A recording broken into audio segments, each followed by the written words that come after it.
Fitbit Charge 4. Now, I've been using this for a while now, so we've got a pretty good idea on what works well and what may need still a little bit of love. So as such, this video is not sponsored in any way, shape, or form. Just me talking about all the newness here, what works well, and again, what might not be so hot. So with that, let's get into the first new item on the Charge 4, which is the fact that it has GPS in it. In the past, the way it worked is if you wanted GPS tracks after the fact, for example, upload to Strava, you had to go ahead and have your phone nearby. Versus now, there's GPS built inside of this. Fitbit claims about 5 hours of GPS on battery life, and in my testing, that seems about right. I would say between 4 and 5 hours, but pretty much close enough. That's different, however, than normal battery life, which is 7 days when the GPS isn't on. And for that, it also seems about right. It's a bit tough for me to tell because I charged a bunch of times because I had a bunch of really long GPS activities. So the way it works when you want to start a GPS activity is you go ahead and you just swipe to the right, you choose exercise there, you choose the sport you want. If you want to go ahead and turn off GPS, you would swipe up at this point, and then you would choose to turn off the GPS. But if I went out for a run, for example, outside, GPS is on by default. You wait for GPS to find signal, generally takes between 5 and 10 seconds, then you press it again, and you're off and running, quite literally. As you're running, it'll go ahead and show your pace using GPS. It also shows your distance, again, using GPS. And all that seems to work more or less just fine.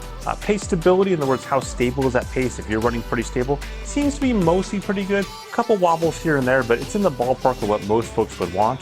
From an accuracy standpoint, that also looks pretty good. I did a bunch of different accuracy testing around this in woods and non-woods and tall buildings, all that kind of stuff. And for the most part, it's pretty solid.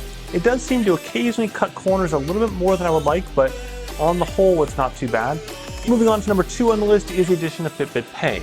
So that means that you can take a credit card, debit card, and load it onto this watch, assuming your bank supports that. We'll get to that part in just a moment there. From there, you've got to go ahead and hold down the button, go to a nearby merchant, and tap to pay for something.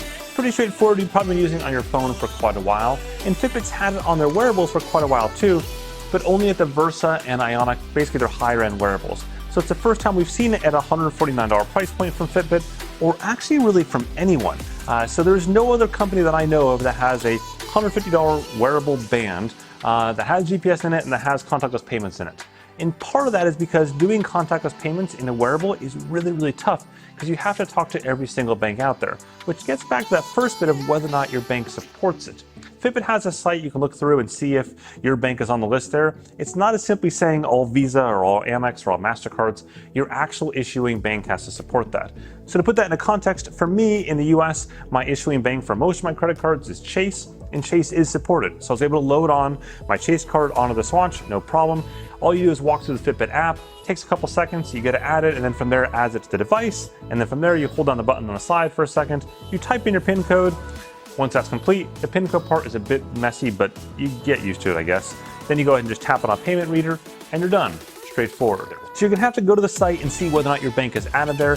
At this point, being a few years down the road, if your bank isn't on there, it's probably not looking super positive. Of course, Fitbit is adding banks all the time, but just kind of keep that in mind. This isn't something brand new.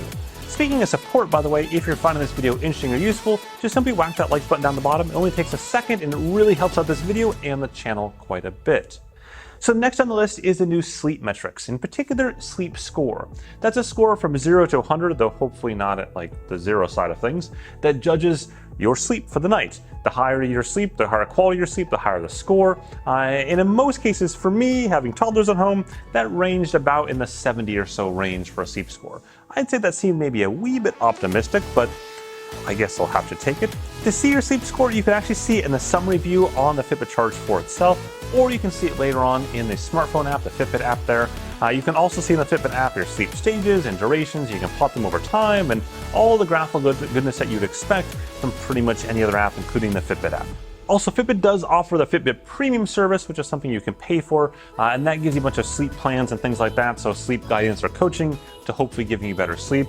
In my case, if I were to do that, my toddlers would just laugh at me. Also, Fitbit has promised a new feature, which is a smart wake feature. That will allow you to go ahead and set an alarm, for example, 7:30 a.m., and then it'll wake you at some point between 7 and 7:30, depending on your particular sleep stages or phases. Now, in this case, Fitbit hasn't promised a date. They're just saying coming soon, which unfortunately Fitbit's history in this particular coming soon category is not super strong. The last time they promised something coming soon, it was almost a year later. So we'll have to see on that one. It is something that is on many other wearables, so hopefully we'll see Fitbit implement it sometime soon. Number 4 on the list is the addition of Spotify. Kind of, sort of. I mean, it's more like a Spotify remote than it is a Spotify on the watch, the wearable, the thing. So the most important thing to take away from this is there is no music on the Fitbit Charge 4, period. You cannot put music on the Charge 4, the Farge 4, the any 4. It cannot go on this wearable itself. You cannot play music directly from this to your headphones. Again, just to make that super duper clear, no music on here. What it does though is it controls music somewhere else. So you go and you take the Charge 4, in particular the Fitbit app, and you link it up to your Spotify account behind the scenes with some magic.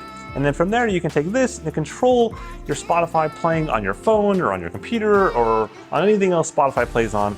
You can control it there via your wrist. Technically speaking, it mostly works sometimes, though not always. Sometimes it gives me like an app error or something else. But when it does work, it allows you to go ahead and play different playlists. You can actually swipe through them here. You can stop and start songs. You can go ahead and all the things that you would expect from a remote control, but from your wrist. In practice though, it's just not super useful. Like, it's just kind of cumbersome to get into, to use, to swipe. It just pull out your phone. You have to be near your phone anyways, so I'm sure there are some very slim scenarios where maybe you have this on you in a gym and your phone's in a bag close enough that range sort of works and your headphones, you control it that way. But honestly, I appreciate the gesture, but I'll pass, thanks. Maybe just put music on there, that'd be cool. But again, there's not music on here. On the bright side, that does bring us number 5 on the list, which is the addition of Active Zone Minutes.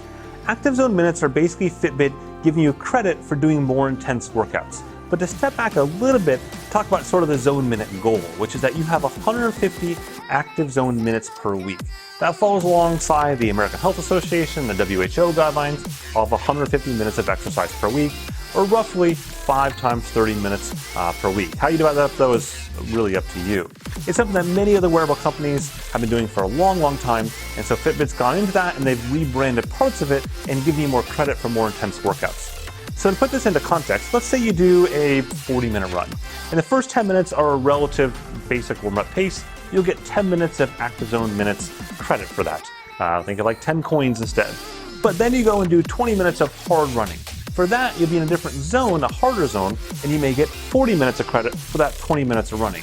So at the end of your run, you could end up with, say, 60 active zone minutes for only a 40-minute run. Kind of a cool concept and kind of makes sense if you're doing really hard workouts. You'll be able to see your active zone minutes on the device itself at the end of a workout, as well as in the Fitbit app. And you can see how many active zone minutes you have towards your weekly goal as well on the device, and also in the Fitbit app. Which gets us right into the next one, which is the new heart rate zones, or in particular the new active zones. The idea behind this is to take generic heart rate zones and give them fancy names like fat burning zone and cardio zone and things like that.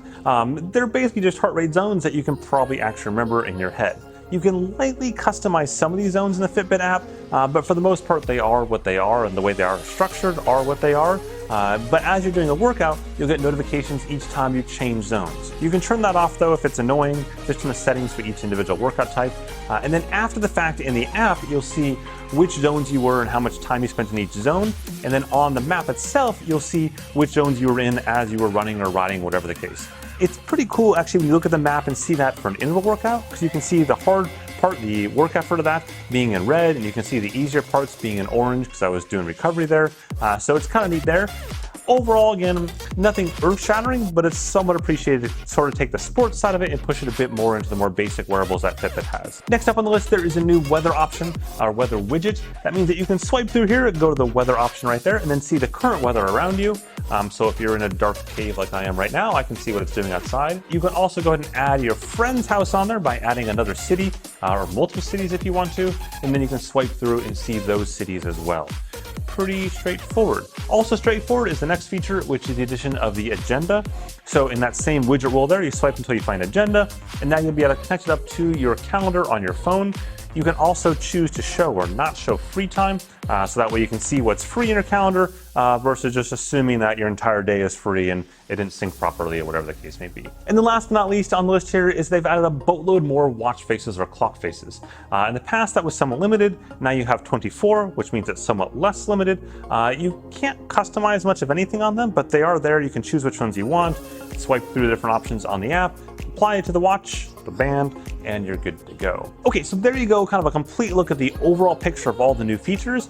The question is though, how does this fit in the greater landscape of activity trackers or wearables or sport-focused wearables? And I'd say it fits in pretty darn well. At $149, there is nothing else out there on the market that has contactless payments and GPS in it, and this form factor, and has a 7-day battery life, and. That's solid. So if you're out there looking for something to go and do casual like 5K or 10K runs, this is a really great option for you. However, if you're looking into something that has more features in it, this might not be it. For example, you can't customize any of the data fields on the sport modes. You can choose different sport modes, but you can't say which fields are on there, or which fields you do or don't want, or which pages you do or don't want. That stuff is all kind of the way it is. It's their style and you can't tweak any of it. So you gotta sort of figure out what you want. Same goes for GPS battery time. If you're looking to do a longer day hike, this won't really cut it. At 4 to 5 hours of GPS on time, if you left in the morning, even came back at 5 o'clock, you would have had your battery die around 2 or 3 o'clock in the afternoon. So that's something to keep in mind as well. Still, for the vast majority of people, this is an awesome option for the price, and it's nice to see Fitbit kind of sort of finally getting it. I feel like the last couple of years have been a little bit like every time I look at them, you're like, maybe, I guess, on sale? Versus this, I don't think this has to be on sale very often to still be a pretty solid deal. So there you go. Hopefully you found this interesting, or whatever the case may be. If so, again, whack that like button down the bottom there, or hit the subscribe button, because there is plenty more sports technology and particular wearable goodness coming up over the next couple weeks that you will not want to miss out on. With that, have a good one.